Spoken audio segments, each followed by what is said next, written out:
It's South America's biggest economy. It's the continent's most powerful country, one that thought it was rid of a history of violent military coups. But now, Brazil's democratically elected president Dilma Rousseff says that she's the victim of a political coup after Congress Sunday night voted overwhelmingly to send impeachment proceedings against her to the Senate. Dilma's supporters reacted to the vote with shock and sadness, while her enemies and anti-government protesters celebrated. But what has she done? Presided over the worst recession in nearly a century, allegedly used creative accounting to conceal the hole in her budget, tried to hire her predecessor, perhaps to shield him from criminal investigation. But are these impeachable offences? She herself has not been tainted by or even accused of corruption, and she refuses to resign.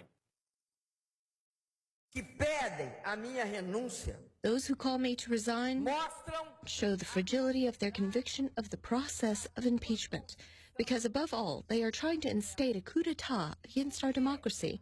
I can assure you that I will not cooperate with this.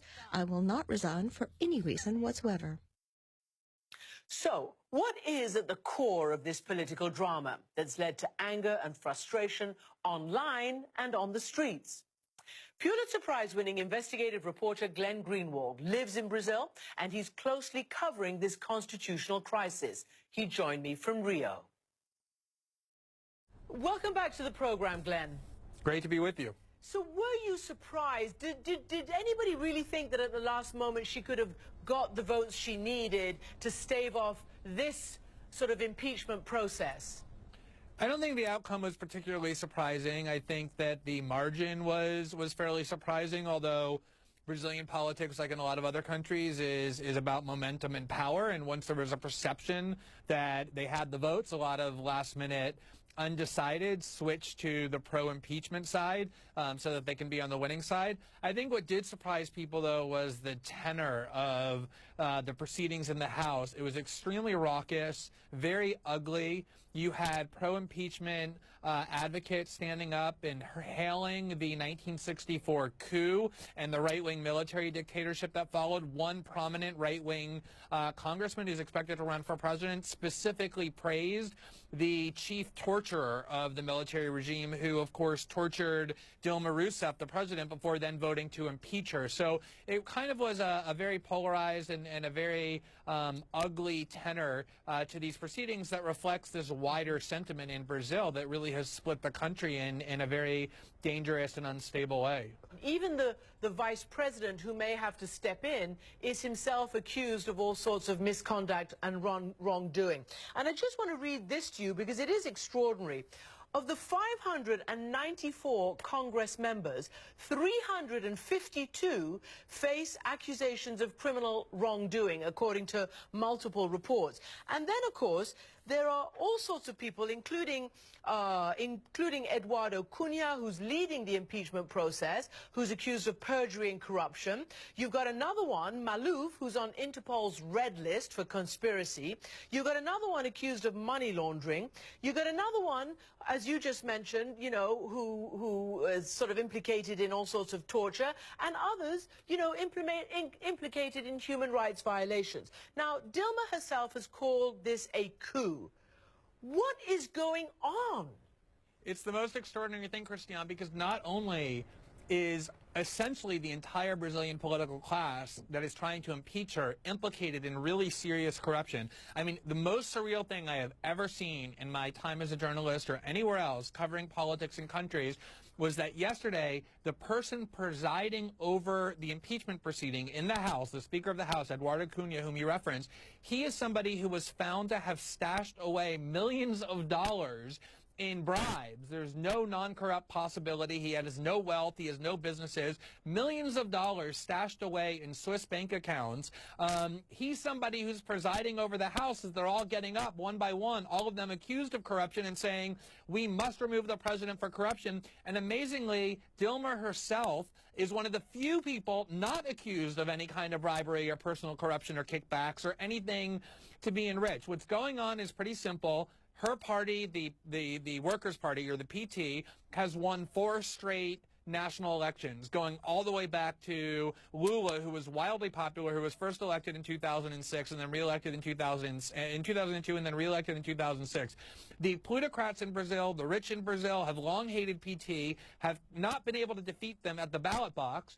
And so this is their big chance with the economy tanking, with this crisis proliferating, with people really upset with the government and the political class. This is their big chance to finally get rid of PT, which they cannot win in an election. And so they're using these anti-democratic means to do it. And it's incredibly blatant what's taking place. Do you think, because even her supporters, certainly abroad, believe that when she tried to hire Lula, her predecessor, as chief of staff, they thought this was a step too far, that she was trying to shield him from any criminal probes and obviously help her in some way?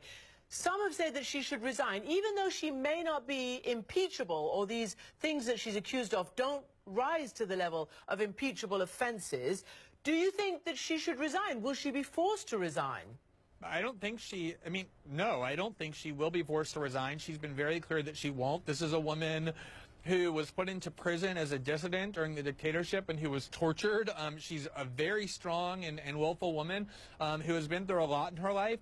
And remember, the election in Brazil was only 18 months ago. It was at the end of 2014. She won that election with 54 million votes. It is true that she's unpopular. She's made a lot of missteps.